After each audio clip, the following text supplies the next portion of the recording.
Na wewe umeshagundua hizi gari za dharura kwa huduma za afya, ambulance, ile eneo la mbele lile neno ambulance huwa limegeuzwa. Yaani uwezo ukalisoma kama inavyoonekana hapo, yanakuwa maneno fulani ya ajabu. Umewahi kujiuliza ni kwa nini? Sasa sababu ni moja, na ni lugha ambayo inatumika duniani kote.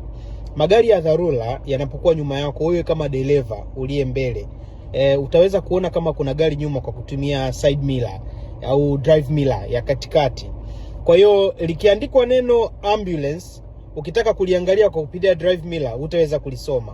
Kwa hiyo ndio maana analigeuza ili utakapoweza kuangalia kupitia vioo vya pembeni, side mirrors ama drive mirror ya ndani, basi uweze kulisoma lote. Na ndio maana anageuzwa hivyo. Utaona pia hata kwa magari ya polisi ya mapya, haiandikwi polisi.